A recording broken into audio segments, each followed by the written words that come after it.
नमस्कार, एक बार फिर से आप सभी का आज की ऑनलाइन कक्षा में स्वागत है।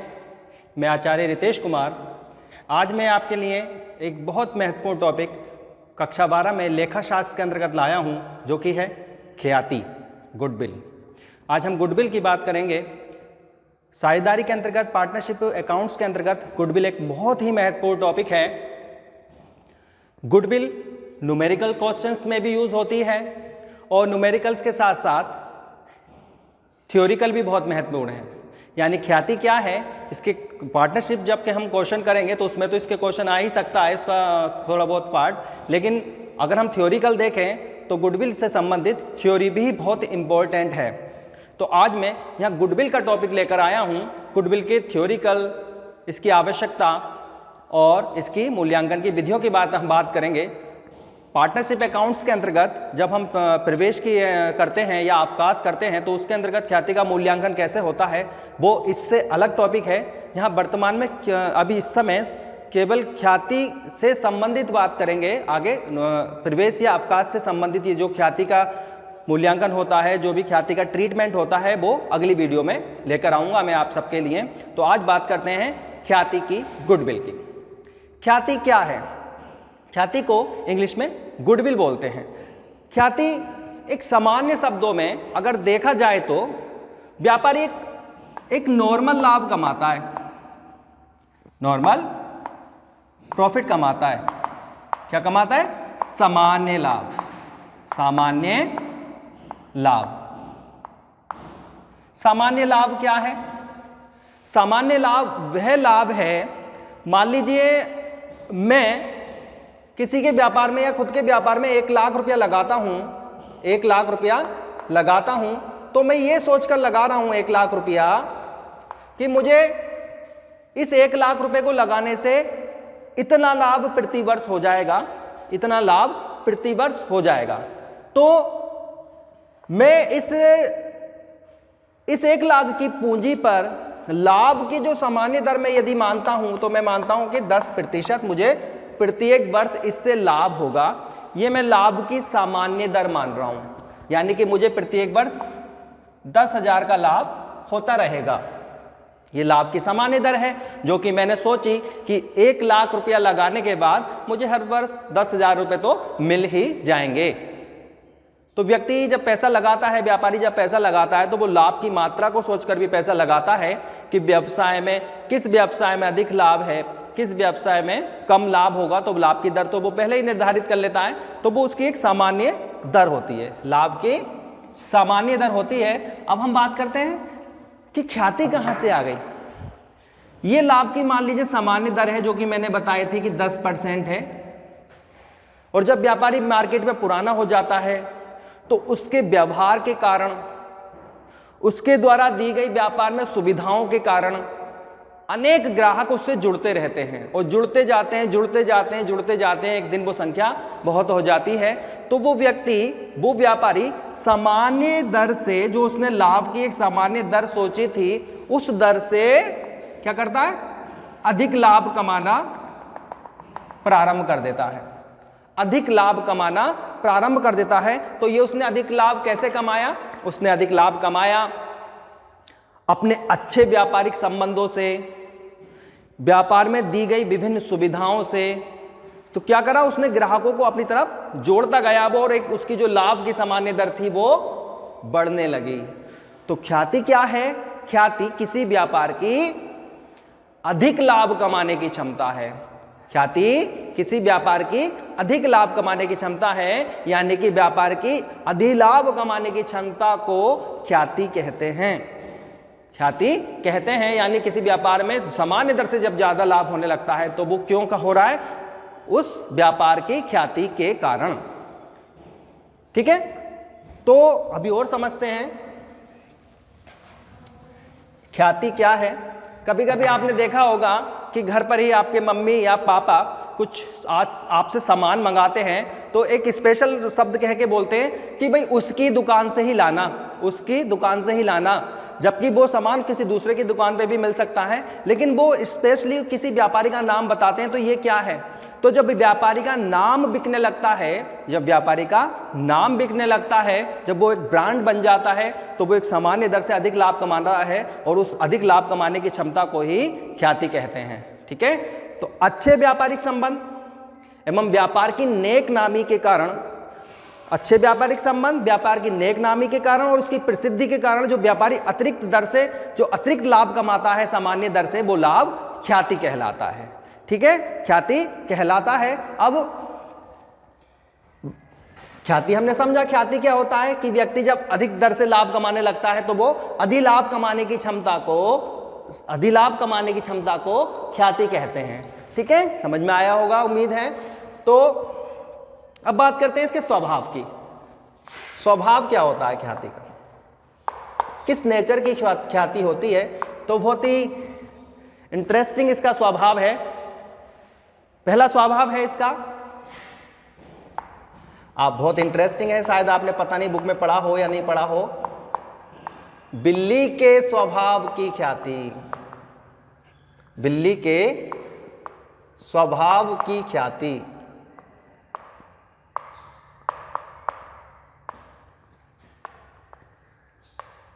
बिल्ली के स्वभाव की ख्याति क्या क्या मतलब है? बिल्ली के स्वभाव की ख्याति से इसको क्या जोड़ा है, क्या इसका क्या मतलब है?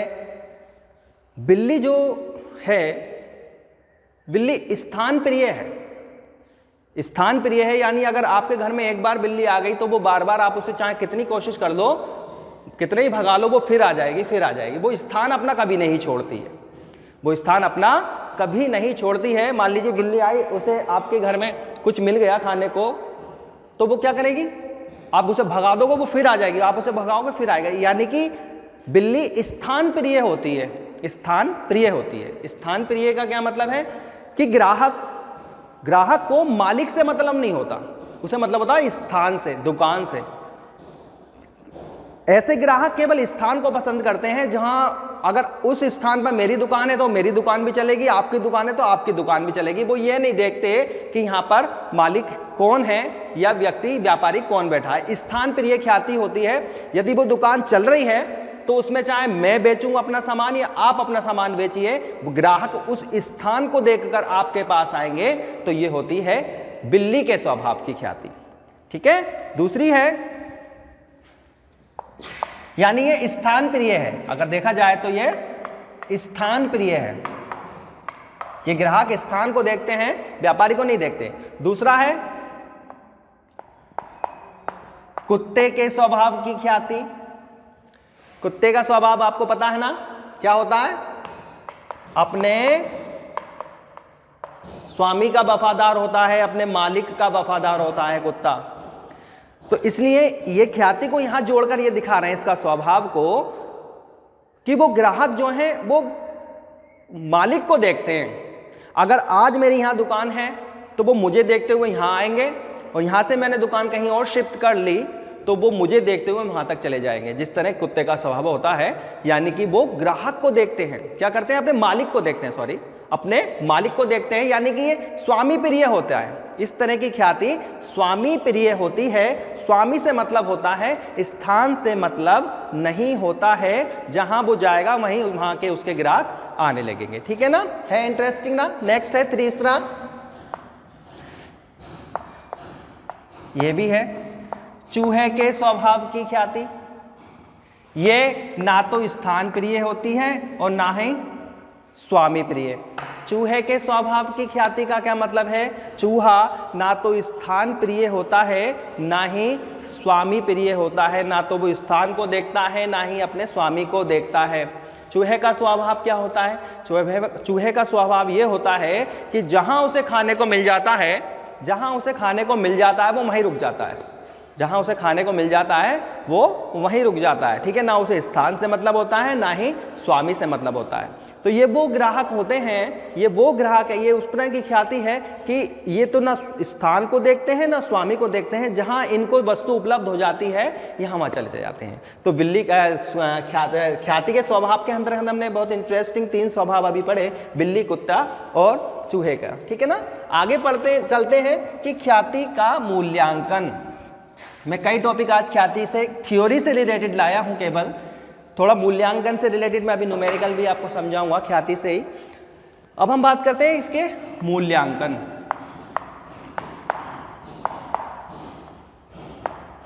ख्याति का मूल्यांकन। देखिए पहले ख्याति की थोड़ी सी और बात करते हैं कि ख्याति एक अदृश्य एवं अमूर्त संपत्ति है जिसे छुआ नहीं जा सकता, जिसे देखा नहीं जा सकता। ठीक है, एक कुछ नहीं है ख्याति, बस ऐसे नाम बिक रहा है लोगों का, तो लोगों ने उसको अपना लाभ मान लिया, उसे ख्याति के रूप में वो उसकी एंट्री करने लगे। ठीक है, तो ख्याति क्या, ख्याति को क्वेश्चन में दिखाना चाहिए या नहीं दिखाना चाहिए, इस तरह की बातें आगे क्वेश्चंस में आएंगी। तो मैं केवल यहाँ मूल्यांकन की बात कर रहा हूँ कि मूल्यांकन क्या है, ख्याति का प्रश्न में दिखाते हैं या नहीं दिखाते हैं, ये मैं आगे फिर बताऊँगा। फिलहाल हम यहाँ केवल ख्याति के रिलेटेड ही बात कर रहे हैं।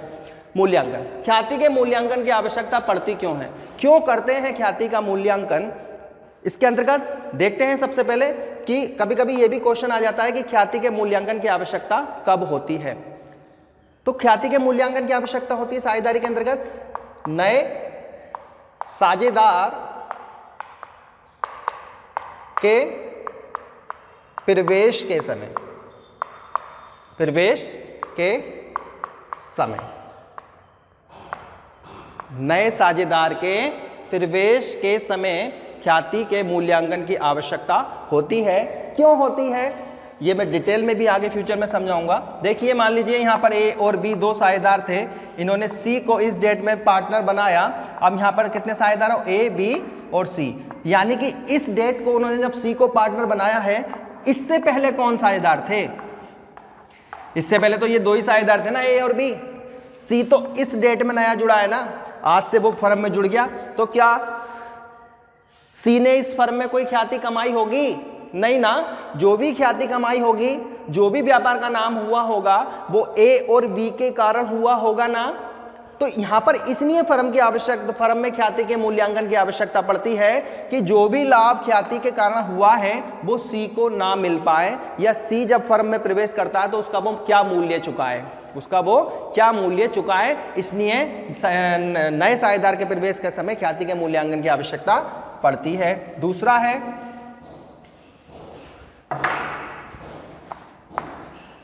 किसी पुराने साझेदार के अवकाश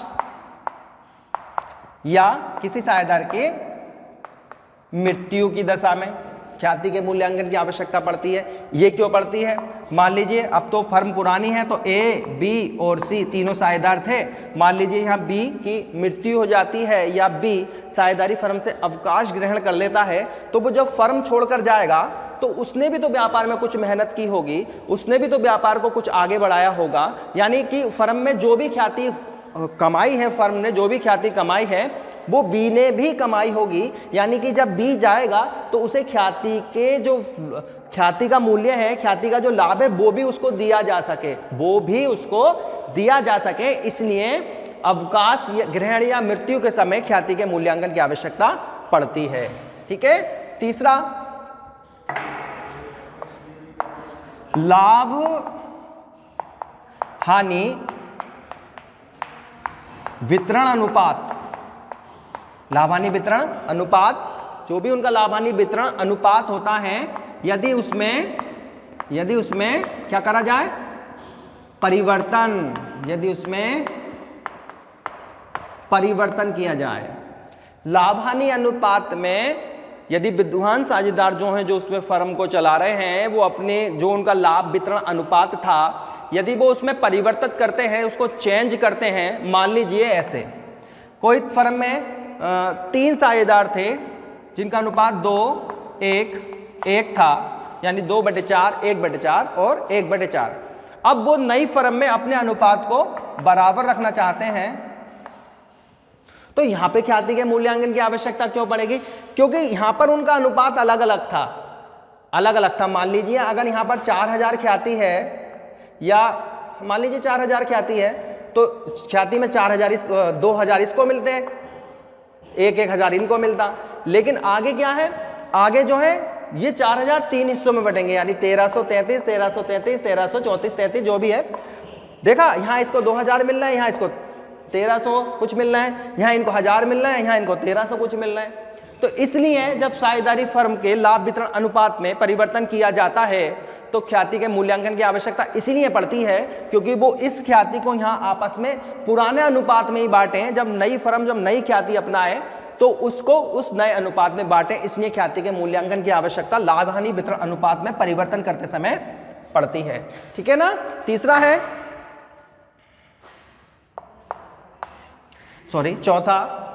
चौथा है यदि फर्म का विक्रय करना हो, यदि फर्म को का विक्रय किया जाए,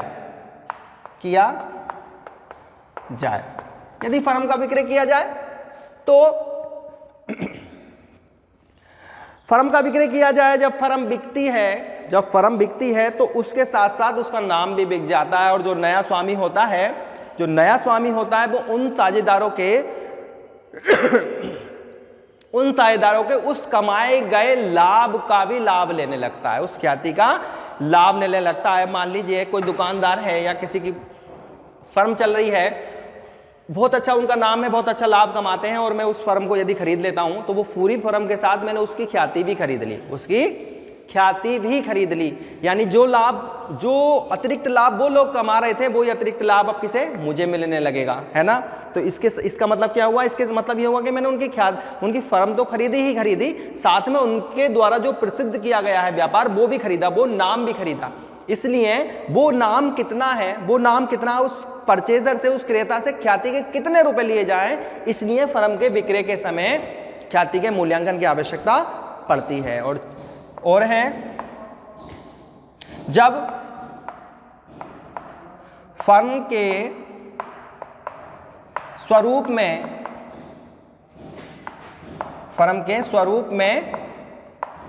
परिवर्तन किया जाए,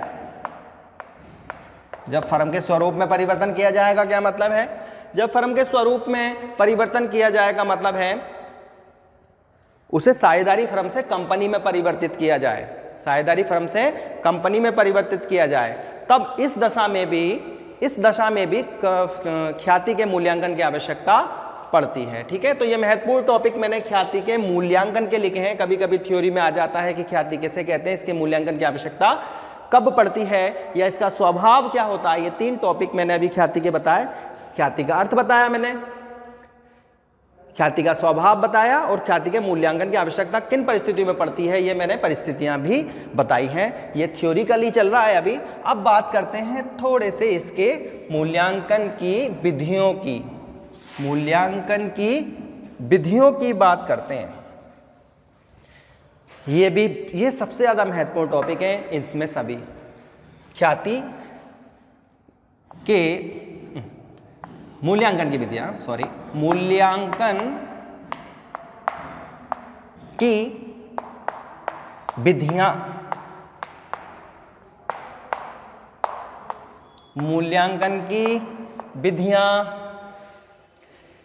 हो सकता है ये मूल्यांकन की विधियां आपको admission of a new partner, retirement और डेथ ऑफ ए पार्टनर, ठीक है, उस समय ये ख्याति के मूल्यांकन की आवश्यकता पड़े या विघटन में भी पड़ सकती है उसके। तो मूल्यांकन की विधियों की थ्योरी के साथ साथ में इसके मूल्यांकन के कुछ थोड़े से शॉर्ट रूप में क्वेश्चंस को कैसे सॉल्व किया जाएगा वो भी बताऊंगा कि ख्याति का मूल्यांकन हम किस पद्धति के आधार पे करें, कौन कौन सी विधियां, यदि इसका छोटा सा न्यूमेरिकल आता है तो उसको कैसे सॉल्व करें, वो ये सारी चीज़ मैं अभी ख्याति के मूल्यांकन की विधियों में बताऊंगा। तो ख्याति के मूल्यांकन की सबसे पहली विधि है औसत लाभ के आधार पर। औसत लाभ के आधार पर, औसत लाभ के आधार पर। औसत लाभ का क्या मतलब है? औसत लाभ का मतलब है एक होता है वास्तविक लाभ। वास्तविक लाभ क्या होता है? वास्तविक लाभ यानी एक्चुअल प्रॉफिट, जो हमने वास्तव में कमाया है, जो वास्तव में हमने कमाया है। जैसे अब औसत कैसे निकालते हैं? उस कमाए गए प्रॉफिट के आधार पे। याद रखना औसत लाभ हमेशा गत वर्षों के लाभों के आधार पर ही ज्ञात होता है। मान लीजिए यहाँ पे 4 वर्ष हैं, पहले वर्ष में किसी कंपनी ने, किसी फर्म ने 18,000 का लाभ कमाया, दूसरे वर्ष में 15,000 का लाभ कमाया, तीसरे वर्ष में 12,000 का लाभ कमाया। ठीक है, तो यहां कितने लाभ हुए? यहां हुए 3 लाभ, पहले साल का, दूसरे साल का और तीसरे साल का। तो औसत लाभ कैसे निकाला जाता है? औसत लाभ निकाला जाता है, पहले साल के लाभ को जोड़ दो, दूसरे साल के लाभ को जोड़ दो और तीसरे साल के लाभ को जोड़ दो। ये तो लाभ जुड़ गए, लेकिन मैंने कितने सालों के लाभ जोड़े? मैंने 1, 2, 3 सालों के लाभ जोड़े। तो जितने वर्ष के लाभों को जोड़ रहे हैं उतने ही वर्षों की संख्या से इनको भाग दिया जाता है, ईयर्स, 3 ईयर्स। अगर मैं 4 वर्ष के लाभों को जोड़ता, जो मैं 4 से भाग देता, यदि मैं 5 वर्ष के लाभों को जोड़ता तो मैं 5 से भाग देता, उन सभी को जोड़ता और उतने वर्ष से मैं उनको भाग कर देता, तो वो मेरा एवरेज प्रॉफिट निकल कर आता है, औसत लाभ निकल कर आता है। तो अगर हम इसको जोड़ें तो ये हो जाएगा कितना? 20, 30, 45,000 रुपये ऊपर लाभों का टोटल आ रहा है और 3 से इसको डिवाइड करेंगे तो कितना आ जाएगा? 15,000 रुपये इनका क्या आया? ये औसत लाभ।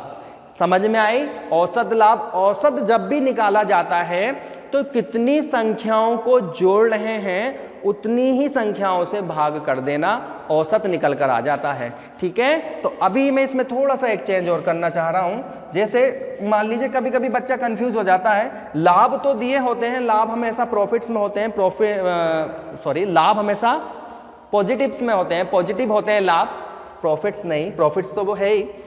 मान लीजिए चौथे वर्ष में उसको 5,000 रुपये का लॉस हो गया, 5,000 रुपये का उसको लॉस हो गया, तो एवरेज प्रॉफिट तो इसका भी निकलेगा। कैसे निकलेगा? ये सारे के सारे लाभ थे, लाभ हमेशा प्लस में होते हैं, धनात्मक होते हैं, तो 18,000 प्लस 15,000 प्लस 12,000, लेकिन माइनस 5,000 करना पड़ेगा यहाँ पर। क्यों करना पड़ेगा? क्योंकि ये लाभ नहीं है, ये है लॉस। लाभ हमेशा धनात्मक होते हैं, हानियां हमेशा ऋणात्मक होती हैं, तो इसलिए ये जुड़ा है, लेकिन वो जुड़ा है इसलिए, लेकिन वो निगेटिव है इसलिए माइनस में जुड़ा है। अब मैं यहाँ कितने वर्षों से भाग करूंगा? मैंने, वो लाभ तो है लेकिन वो निगेटिव वाला लाभ है, वो माइनस वाला लाभ है, और माइनस वाला लाभ जो होता है वो लॉस होता है। तो मैंने 1 साल, 2, 3, 4, अब की बार मुझे यहाँ 4 से डिवाइड करना पड़ेगा, क्यों? मैंने गत 4 वर्षों के लाभ या हानि को उठाकर यहाँ औसत बनाया है। तो कितना आ रहा था मेरा? तीनों वर्ष का 45 आ रहा था, माइनस 5 कर देंगे, 5,000 और बटे 4, यानी कि कितना बना? ये बना 40,000 बटे 4, यानी कि 10,000 इस बार जो है एवरेज प्रॉफिट निकल कर आएगा। इसे कहते हैं औसत लाभ। अब औसत लाभ के आधार पर ख्याति का मूल्यांकन क्या होता है, उसके लिए एक बहुत छोटा सा फॉर्मूला होता है। कभी कभी प्रश्न में औसत लाभ के बराबर ही ख्याति को मूल्यांकित कर दिया जाता है, यानी कि जो पहली स्टेज में मेरा 15,000 आया था, प्रश्न में कह देते कि औसत लाभ के बराबर ही ख्याति का मूल्यांकन कर दिया जाए, तो जो एवरेज प्रॉफिट है वही गुडविल माना जाएगा, यानी कि जो एवरेज प्रॉफिट है वही गुडविल माना जाएगा, उसमें कुछ कम बढ़ती नहीं करना है। लेकिन कभी कभी प्रश्न में कहते हैं कि औसत लाभ के दुगने के बराबर, औसत लाभ के तिगुने के बराबर, तो जितना गुना वो बताता है उस एवरेज प्रॉफिट को उतने गुने से मल्टीप्लाई कर दिया जाता है, गुडविल निकल के आ जाती है। यानी इसका फॉर्मूला है goodwill is equal to average profit into जितने भी प्रश्न में बताया हो कितने से गुणा करनी है, नंबर ऑफ परचेजिंग ईयर्स। वो 2 से कराए 2 से गुणा कर दो, 3 से कराए 3 से गुणा कर दो। यदि वो कहे औसत लाभ के बराबर ही ख्याति, तो कोई गुणा करने की जरूरत नहीं है, वही औसत लाभ ही ख्याति के बराबर होता है। ठीक है, दूसरा है अधिलाभ के आधार पर ख्याति का मूल्यांकन। अधिलाभ के आधार पर ख्याति का मूल्यांकन। अधिलाभ क्या बताया था मैंने अभी थोड़ी देर पहले, कि सामान्य दर से जो ज्यादा लाभ कमाया जाता है वो अधिलाभ कहलाता है। इसको इंग्लिश में सरप्लस बोलते हैं, सरप्लस। तो अधिलाभ के आधार पर अब हम सरप्लस कैसे निकालें, हम अधिलाभ कैसे निकालें? मैंने अभी बताया था कि जो भी हमारा एक्चुअल प्रॉफिट है, जो भी हमारा एक्चुअल प्रॉफिट है, उसमें से एक्चुअल प्रॉफिट का मतलब क्या है? एक्चुअल प्रॉफिट का मतलब क्या है? वास्तविक लाभ। वास्तविक लाभ का क्या मतलब है? वास्तविक लाभ का मतलब है कि कितना लाभ हमने कमाया है। अभी मैंने थोड़ी देर पहले कहा था कि वो 10,000 रुपए वर्ष के सोच रहा है, वो 10,000 वर्ष के सोच रहा है कि मुझे प्रतिवर्ष 10,000 रुपए तो लाभ के मिल ही जाएंगे, लेकिन उसने क्या देखा? उसने देखा इस वर्ष उसे वास्तविक प्रॉफिट के रूप में उसने 12,000 रुपए कमा लिए। उसने लाभ की सामान्य दर कितनी मान रखी थी? 10,000, लेकिन वर्ष में जब उसने लाभ की गणना करी तो वो लाभ कितना निकल कर आया? 12,000। तो 2,000 रुपए किस चीज के हैं? 2,000 रुपए ये उसकी ख्याति के ही हैं। जो उसने एक सामान्य दर सोची थी वो दर से थोड़ा ऊपर निकल गया, यानी उसे अधिलाभ हो गया, उसको सरप्लस हो गया। इस सरप्लस के आधार पर ख्याति का मूल्यांकन करने को वो आपसे कहेगा। तो सरप्लस कैसे निकाला जाता है? सरप्लस निकाला जाता है actual profit minus normal profit. Normal profit, actual profit यानी वास्तविक लाभ माइनस सामान्य लाभ। वास्तविक लाभ माइनस सामान्य लाभ। देखो ये मेरा वास्तविक लाभ था, कितना मैंने कमा लिया है, और ये मेरा नॉर्मल लाभ था, जितना मैं मान रहा हूं। तो यहां पर यदि प्रॉफिट का सरप्लस निकालें तो 12,000 माइनस 10,000। कभी कभी वास्तविक लाभ की जगह वो एवरेज प्रॉफिट के आधार पर भी अधिक लाभ निकलवा लेता है। यानी कि अगर यहां मैं कभी कभी प्रश्न में बोल देता है, जरूरी नहीं बोले, यहां पर मैंने यहां पर या तो वास्तविक लाभ हो प्रश्न में देता है कभी कभी, या फिर देता है वास्तविक या औसत लाभ, क्योंकि औसत लाभ भी उसका कमाया हुआ लाभ होता है। वास्तविक या औसत लाभ माइनस सामान्य लाभ जब घटाएंगे तो सरप्लस निकल कर आएगा। सरप्लस यानी कि 12 में से मैं कितना घटा दूं? 12 में से मैं घटा देता हूं 10, तो कितना आया? 2,000 का सरप्लस आएगा। और इस सरप्लस को प्रश्न में बताई गई दर से गुणा कर देते हैं। जैसे अभी बताया था औसत लाभ में 2 वर्ष के किराए के बराबर, 3 वर्ष के किराए के बराबर, तो जितने से गुणा वो प्रश्न में करवाएगा उतनी ही जो भी आएगा वो ख्याति का मूल्य होगा। तो 2 टॉपिक मैंने अभी यहां देखे, औसत लाभ और अधिलाभ। अब चलते हैं थोड़ा नेक्स्ट टॉपिक, यानी कि नेक्स्ट विधि पर ख्याति के मूल्यांकन की, जो है पूंजीकरण विधि। जो है पूंजीकरण विधि, तीसरी विधि है पूंजीकरण विधि।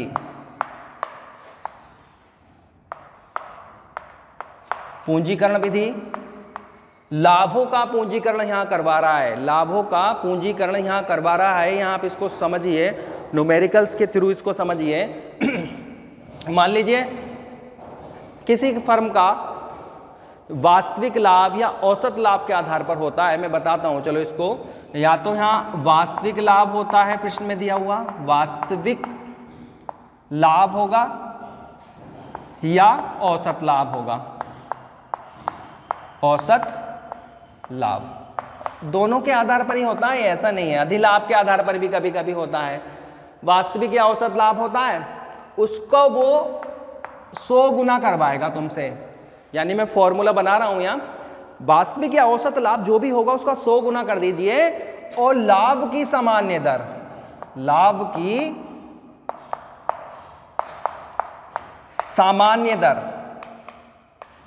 लाभ की सामान्य दर। लाभ की सामान्य दर क्या चीज है ये?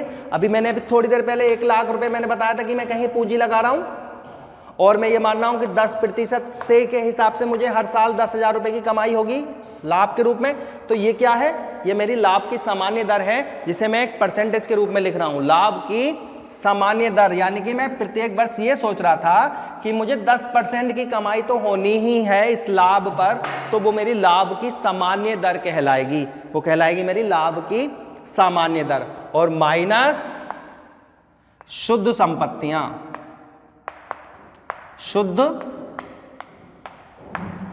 संपत्तियां, ये इसका एक फॉर्मूला होता है। ठीक है, मान लीजिए अब मैं बना देता हूं इस क्वेश्चन को, आप समझिए। मान लीजिए किसी फर्म का वास्तविक या औसत लाभ 12,000 है, तो 12,000 गुणा 100 तो मैं करूंगा ही करूंगा, बटे लाभ की सामान्य दर 10% मान लेते हैं। शुद्ध संपत्तियां कैसे निकाली जाती हैं? शुद्ध संपत्तियां निकाली जाती हैं दायित्व माइनस संपत्तियां, सॉरी संपत्तियां माइनस दायित्व, संपत्तियां माइनस दायित्व। आपने लेखांकन समीकरण पढ़ा होगा कि assets is equal to capital plus liabilities. तो कैपिटल को हटा रहे हैं इसमें से हम, यानी माइनस एसेट्स। शुद्ध संपत्तियों की बात कर रहा हूं मैं, ये ध्यान रखना, नेट एसेट्स की बात कर रहा हूं, संपत्तियों की बात नहीं करना। और नेट एसेट्स वो होती है, मान लीजिए मेरे पास 1 लाख रुपया है, मान लीजिए मेरे पास 1 लाख रुपया है और इस 1 लाख में से 40,000 रुपए मेरे सिर पर दायित्व है, मेरे सिर पर बोझ है, मुझे किसी का निपटाना है। तो क्या मेरी संपत्तियां 1 लाख की होंगी? नहीं ना। शुद्ध संपत्ति कितने की होगी? मेरी शुद्ध संपत्ति होगी उस 1 लाख में से 40,000 को घटा दो, तब 60,000 की शुद्ध संपत्तियां कहलाती हैं। शुद्ध संपत्तियां वह संपत्तियां होती हैं जिसमें कोई दायित्व शामिल नहीं होता। संपत्तियां दायित्व से ही बनती हैं, यानी एसेट्स माइनस लायबिलिटीज यदि हम करें तब हमारी शुद्ध संपत्तियां निकल कर आएंगी, ये ध्यान रखना। अब मैं इस प्रश्न को मानता हूं, ऐसे करते हैं, यदि चलो बढ़ाते हैं आगे को, ठीक है, ये समझ गए होंगे आप, एसेट्स माइनस लायबिलिटीज। अब मैं ये मान लेता हूं कि मेरी एसेट्स 3 लाख की हैं, मैं ये मानता हूं एसेट्स मेरी 3 लाख की हैं और मेरे जो दायित्व हैं वो हैं 2,25,000 के। तो मेरी शुद्ध संपत्तियां, यानी कि मैं 3 लाख की संपत्तियों में से 2,25,000 रुपए किसी के पेमेंट कर दूंगा, तब मेरे पास 75,000 की शुद्ध संपत्तियां बचेंगी। तो ये कितना हो गया? 0 से 0 काट दो, 1,20,000 हो गया। ये 1,20,000 माइनस 75,000, और 1,20,000 में से 75,000 घटा लो आप, तो कितने बचे? 25 और 20, 45,000 रुपए बचे। ये मेरी गुडविल होगी, ये मेरी गुडविल होगी। ठीक है, देख लेते हैं, थोड़ा जल्दबाजी में कभी कभी कैलकुलेशन गड़बड़ हो जाती है। 10 में से 5 और यहाँ कितने बचे? 11, 4। ठीक है, बिल्कुल। ये पूंजीकरण के आधार पर मैंने ख्याति के मूल्यांकन की विधि यहाँ बताई है, आप इसको यहाँ समझिए अच्छी तरीके से, ये फॉर्मूला आप देख लेना। ठीक है, एक विधि और होती है, एक विधि और है छोटी सी, उसको भी समझते हैं, आती है अभी। छुपी हुई ख्याति, छुपी हुई ख्याति। अगर वीडियो ज़्यादा लंबी है तो आप इसे थोड़ा थोड़ा देखें, लेकिन एक टॉपिक को ख़त्म कर दें। जैसे ख्याति का स्वभाव बताया, तो स्वभाव के बाद इसके मूल्यांकन की विधि आप देख सकते हैं। ठीक है, छुपी हुई ख्याति, छुपी हुई ख्याति की गणना कैसे की जाएगी? ये मोस्टली नए साझेदार के प्रवेश के समय की जाती है। नए साझेदार के प्रवेश के समय कैसे की जाती है? मान लीजिए एक साझेदार ए था, इसकी पूंजी 30,000 थी। एक साझेदार बी था, इसकी पूंजी भी 20,000 थी। अब हमने एक नया साझेदार बनाया, न्यू पार्टनर, हमने बनाया एक न्यू पार्टनर, इसे हमने 1/4 भाग दिया और इससे कह दी भैया तेरी पूंजी भी 20,000 होगी। लेकिन ख्याति कितनी होगी? ख्याति के बारे में नहीं बताया गया, ख्याति कितनी होगी यह नहीं बताया गया। तो हम ये देखते हैं कि 1/4 के आधार पर इसकी कुल पूंजी कितनी बनती है? 1/4 के आधार पर देखो, 1/4 की पूंजी कितनी है?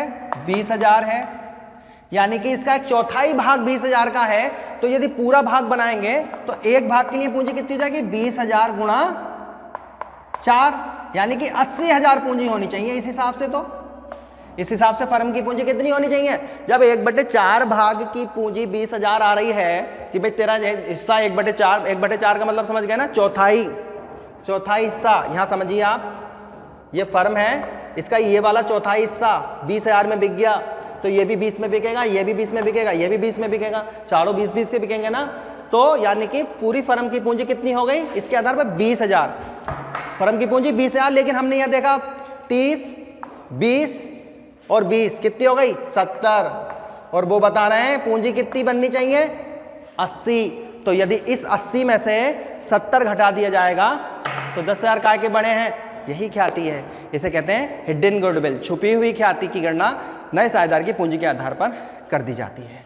टॉपिक लंबा था, थ्योरिकल था, मैंने सोचा था आज इससे संबंधित सारी थ्योरी आपको पढ़ाऊंगा, समझाऊंगा। यदि और भी कुछ आपको पूछना हो तो लगातार मेरी वीडियो पर कमेंट आ रहे हैं, मैं कोशिश करूंगा कि आपकी सारी डिमांड को पूरी करूं। अब मिलेंगे नेक्स्ट टॉपिक में किसी नेक्स्ट इंटरेस्टिंग टॉपिक के साथ। जब तक के लिए धन्यवाद।